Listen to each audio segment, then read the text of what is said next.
Welcome to the Deep Dive. Today, we're tackling a really interesting situation coming out of El Salvador. Even after getting this big agreement with the IMF, the International Monetary Fund, they're actually still buying up Bitcoin. Yeah, it's pretty fascinating. It is. It's a look at a country kind of forging its own economic path. And we know you're here to get a quick but thorough understanding of what's really going on. Exactly. Because what we're seeing here are, well, actions that seem maybe contradictory. On the surface, anyway. Right. El Salvador signed up for certain conditions to get a pretty substantial loan from the IMF, but they're pushing ahead with something the IMF specifically flagged as a concern. So our mission here is to really unpack that. Why are they doing this? What are the key pieces of this story? And we're drawing on, news reports detailing these recent Bitcoin buys and also the specifics of that IMF agreement itself. Okay, so let's dive in. First off, the scale of El Salvador's Bitcoin holdings. It's kind of staggering. They've now got, 6,173 Bitcoin total. Yeah, as of the reports we saw. And that translates to, well, over $637 million at current prices. Which is significant for any country, really. Absolutely, but especially for El Salvador. And the key thing is, it's not like they just bought it once and stopped. They're actively adding to it. That's what struck me, too. Just in the last week alone, another 7 Bitcoin added to the pile. And this is happening now, months after that IMF deal was supposed to be in place. It really speaks to their, conviction, I guess. It does. And it's not just that they're accumulating, it's the way they're doing it. They're actively in the market, buying. Not many other countries are doing that, not on a national level. No, they're kind of unique in that sense. Definitely. And people are watching. Oh, yeah. The reports make it clear this whole national Bitcoin strategy is being watched very closely around the world. Some crypto folks even see it as a potential model for other countries thinking about it. A blueprint, almost. Yeah, exactly. Okay, but let's shift gears a bit. Let's talk about that IMF agreement. Because, $1.4 billion, that doesn't come without strings. No, absolutely not. That agreement, which they finalized back in December 2024, it had very specific conditions tied to it. And yes, several were directly about Bitcoin. The IMF was clearly worried. Right. So what were the main asks? One big one was rolling back the law that made Bitcoin legal tender, wasn't it? Correct. That was a key condition. And interestingly, El Salvador actually did that. They did. Back in January 2025, I think it was a 55-2 vote in their Congress. Pretty decisive. Very. But as we've seen, that didn't stop the buying. So why do you think that is? Do they just see it as, ticking a box on the legal tender status but keeping the asset accumulation separate? That seems plausible. It suggests they might differentiate between, say, the use of Bitcoin as daily currency, which making it voluntary addresses, and holding Bitcoin as a strategic asset, like a reserve. Two different things in their view, perhaps. That makes sense. Okay, what else did the IMF want? They wanted them to scale back buying Bitcoin, right? And crucially, stop using public money for it. Exactly. That seems to be the heart of the friction now.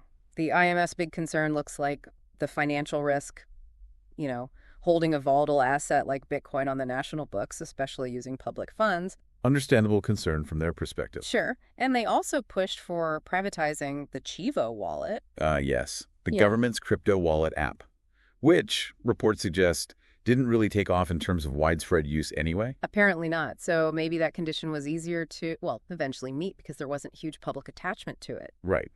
But the Bitcoin buying, that's the real sticking point. The IMF even came back again recently, March 2025, basically saying, hey, stop buying Bitcoin, just reiterating the original deal points. Which brings us right to El Salvador's response, and President Bukele's response specifically. He hasn't exactly been quiet about it.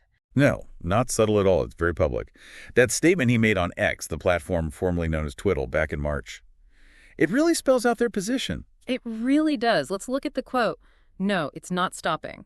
If it didn't stop when the world ostracized us and most Bitcoiners abandoned us, it won't stop now, and it won't stop in the future. Wow. That's unambiguous. Completely. The tone is defiant, unwavering. Absolutely. It's a clear message. IMF pressure, past criticism, none of it matters. They're sticking to this plan. What do you think is driving that level of, defiance? It could signal something deeper than just finance. Maybe a belief in Bitcoin as a tool for, national sovereignty, pushing back against the traditional financial system and institutions like the IMF. Aligning with his broader political image, perhaps. Possibly. It suggests they're playing a longer game, prioritizing the strategic vision, whatever it fully is, over the immediate concerns or conditions set by the IMF. And zooming out? Remember the context from the start of the news piece? El Salvador's wider push on tech innovation for economic growth. Yes, that's a really important link. This Bitcoin strategy might not be isolated. Right, because we also saw that news about them working with NVIDIA on AI infrastructure. Exactly. It paints a picture of a broader, tech-focused national strategy. Bitcoin could be just one, albeit very visible, piece of trying to build a, future-focused economy. Positioning themselves as leaders in the digital age, maybe. Not just holding Bitcoin, but embracing the whole technological shift. And as you mentioned, that blueprint idea comes back. If crypto industry execs see it that way, maybe El Salvador sees it that way too. They want to be the pioneers, the example other nations follow. That ambition could definitely fuel their willingness to resist the IMF's pressure, believing the potential long-term payoff is worth the current friction. Makes sense. The potential upside, in their view, outweighs the IMF's warnings. Okay, so let's try and bring it all together. We've got El Salvador still actively buying Bitcoin, holding a pretty significant amount now. Over 6,100 BTC. And this is happening after they signed a $1.4 billion loan deal with the IMF that specifically told them to, well, scale back the buying and definitely not use public funds. Right. And President Bukele was on record very publicly saying, we're not stopping. Yeah. So the core tension is crystal clear. This determined pursuit of Bitcoin versus the conditions tied to essential international funding. It's a really fascinating live case study in sovereign economic choices, isn't it? It really is. So you've heard all this now. What part of this whole dynamic stands out the most to you? Is it just the sheer defiance? Or maybe the idea that they could actually be setting a precedent? Or does it say more about the limits of the IMF's power in certain situations? That leads to a bigger question, maybe something for you to really chew on. If El Salvador keeps going down this path, what does that signal for the future?